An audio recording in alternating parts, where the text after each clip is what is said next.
I've changed the format for everything else, so why not this? So, when I made the first 2 episodes of this, it was based on 3 points. The first is that I hate my voice. The second is that I thought I could just edit half an hour's worth of video at least once per week. And the third is that I thought I could just write running commentary on the side, like the annotations I used to put on playthroughs back in the good old days. The first assumption has been running strong for 17 years and counting, but the other 2 haven't held water, so I had to make some changes. Turns out inflicting my voice on all of you still makes things easier, so I'll just have to do that until I can rope someone with a smoky baritone into working for me for free. Not that I'm trying to do that or anything. I mean, let's face facts. I've been sporadically making videos for 10 years on this soundtrack channel turned playthrough channel turned video essay channel out of some weird compulsion to quote-unquote express myself. That's not exactly the most tantalizing morsel to dangle in front of anyone, and I don't think anybody would bite if I threw that bit of bait out there. Anyway, let's try a different tack. So, this game is Armored Core. It's a sci-fi themed third-person shooting game published by Sony Computer Entertainment. That was released in 1997 for the Sony PlayStation.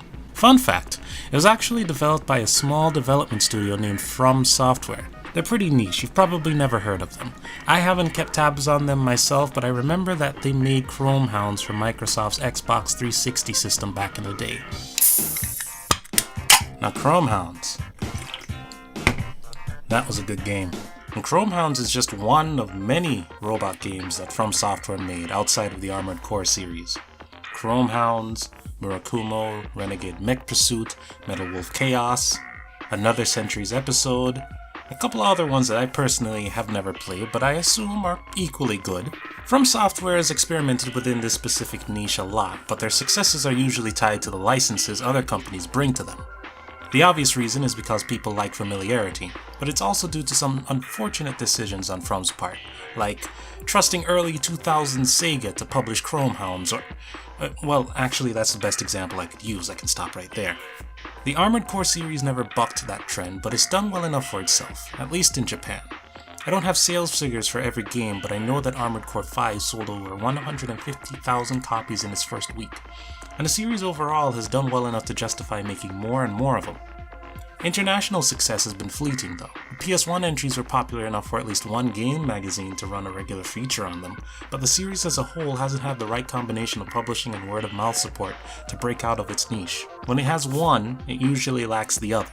That's why I went back to the original, to get a better grasp on what the series came from and how it's changed over time. When I started this playthrough I wanted to roleplay a bit, but I didn't quite get the formatting to work the way I wanted, so I'm just gonna tackle it in the laziest way possible and hope for the best. Okay, good, glad we had this talk. The year is 20XX. Jim, some rando with an armored core, has been forced to try his hand at mercenary work due to a lack of funds. Since owning an AC tends to encourage people to shoot at you on sight, he figured he'd get a job shooting back. In his naivete, he set out to the Ravens because he thought it would be cyberpunk. By the time Jim was born, cyberpunk went from being a cautionary tale to a quaint relic of the past. With his limited understanding of the genre, Jim thought slapping metal or genetically modified organs into or onto yours or someone else's body, and then coating everything within arm's reach in neon was cyberpunk. But he didn't know what cyberpunk was. Cyberpunk is getting your arm blown off because your boss made you stay at work overnight as a joke on the same night as a literal raid from a rival corporation. Cyberpunk is when the engineers are on strike and their bosses tell their mercs that their hobo's gone mad. Cyberpunk is when you give up everything you've ever had, everyone you've ever loved, to be the baddest mother on the planet, and then some raven throws you in a cave, kicks your ass, and says, "A computer just took your job, daddy." Ooh woo. That's cyberpunk. Jim thought he was past cyberpunk, but he's actually in the thickest swath of it, and he's about to get it in stereo. I thought this paint job was appropriate. Don't really know why though. I guess I'm just in a vintage mood today. Alright, what's on the docket today? So a terrorist group called Imminent Storm is charging this place in Isaac City, and the guards been getting their asses whipped left and right, front and center, and they want me to offer support. They want me to protect their guards and simultaneously attack the terrorist group in the sewers. Sure, why not? It's literal wet work, but what can you do? So I rush in there, guns blazing. Well, single gun. I've only got a rifle. Don't really have the means to attach multiple arms to my 2 arms here. I make my way through. I try to prevent as many casualties as I can, but the Isaac City Guard has an almost suicidal desire to rush into enemy fire without taking any offensive or defensive maneuvers until they're point blank. So, understandably, 2 or 3 of the guards pass away. A further complication is that these sewers are pretty hard to distinguish. What doesn't help is that these sewers are essentially long grey corridors without a lot of signage. I really gotta get a better map installed in my head, and I don't just mean the one in my AC. After a lot of maneuvering in my surprisingly fuel-inefficient mech, I finally make it to the head honcho.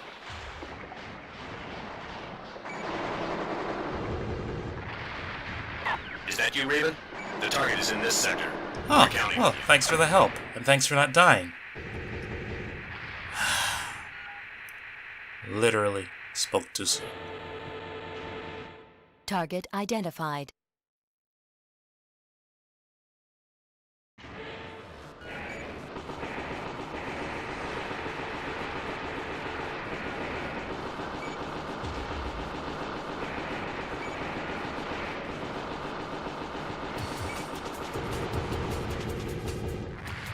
Target Easier than I achieved. thought, more expensive than I'd hope. So this first mission is from the Earth Environment Reclamation Committee. I want to get into an old military facility below Isaac City. Supposedly it's a weapon testing facility that had been used before the Great Destruction, and this group wants to get to it before the 2 major companies get wind of it. Problem is, while they were exploring the place, the gate closed and security MTs flooded it. Now there's a team locked in there and I gotta go in and rescue them, somehow. My other choice is the Zam City Guard, who, well, basically want me to slaughter more squatters again. So that's really not much of a choice.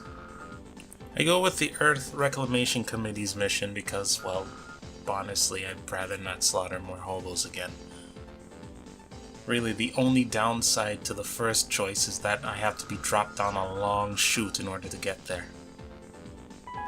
I've got these chicken legs, so it's probably not even that big of a deal.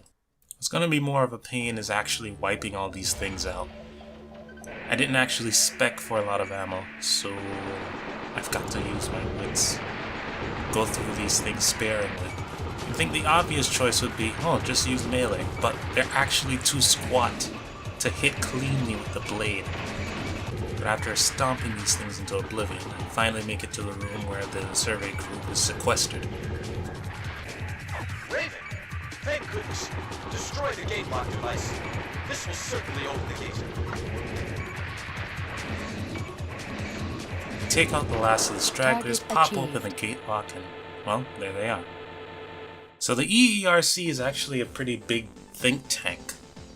Lots of scientists work in it, supposedly for the greater good, but no one knows who really runs the thing, so it's got some scrutiny to it. The Isaac City Guard hired me again for another mission. This time I'm supposed to rout out more terrorists, including a unit that's been sequestered in a parking garage, a very tall one. They can't spare any more guards to go after it themselves, so they hired me to track it down. And of course, they will dock me for my pay if any of the cars in the garage are blown up. Goodness forbid anybody miss out on the chance to make more down payments on their hunk of junk while I'm dealing with a legitimate terrorist threat here. Anyway, I track it down as far as I go. I try to be a bit strategic about it because, well, clearly it's bad enough if it's up here. It'd be a lot worse if it goes further down. It's a little difficult though. This unit's much smaller and more agile than mine. This is the guard. The bottom floor is for prone use only. Get it over with before he gets there. We're counting on you. Oh. Also, so Chrome has their own floor. Huh? Oh, would you look at the time? It's I've got better shit to do o'clock. Tell you what, I'm gonna go, and you can build me for the wreckage later. Alright, cool, later. Despite my failure, the Raven's Nest still gives me a bunch of new parts, all available for sale, so it's not really giving me so much as advertising, but whatever. And again, despite my failure, I'm also offered new mission opportunities. One is from Chrome. Why they give me this offer, despite me letting people run havoc on their private garage, is beyond me. But hey, I would never be so rude as to spit in their face or slap their offer away. I'll just simply ignore it. There's another one from Murakumo Millennium, on the other hand, that seems a lot more interesting. Murakumo wants to perform a secret survey on some other company called Chemical Dine or whatever. I'm supposed to be a diversion. I'll attack the fuel depot adjacent to the lab and blow up all the fuel tanks inside, supposedly giving the crew enough time to get in, get what they want, and get out during the commotion. For whatever reason, Murakumo's being particularly exacting about the details of this mission. I have to blow up all the tanks, rather than, say, stall the group for a set amount of time. I'm not sure why, but a job is a job. Unless I don't feel like finishing it. Then it's just a hindrance. Malfunction. They come in with these weird machines that jam my radar, but it's no big deal. I actually know how to aim. Kinda. So I make my way all the way to the back, blow up the tanks there, and, well, I guess the mission's not over. I missed one. Danger. Because I missed one, I Danger. have to backtrack to Danger. the front, where there are more units waiting for me. And then back again. Weapon And then to the obtained. front, and then to the back again. And then to the front, and then to the back again. Until I realized that near the front, somewhere in the middle, I missed one or two. After Targets clearing destroyed. those, only then am I allowed to leave the mission area. Raven, that is enough. Go back now. Well, who am I to complain? Our corporate overlords know best. I'm so sure. Target achieved. So after I cause this havoc, R lets me know a little something about Chemical Dine themselves. Apparently they've got connections to Chrome. Suddenly I'm feeling a lot better about this whole mission. So far my record on sorties is 9-1. Mostly successful with one big blemish. I probably won't let that get out of hand any further. Unless of course I'm forced to work for Chrome. I can't possibly see that happening in the near future. So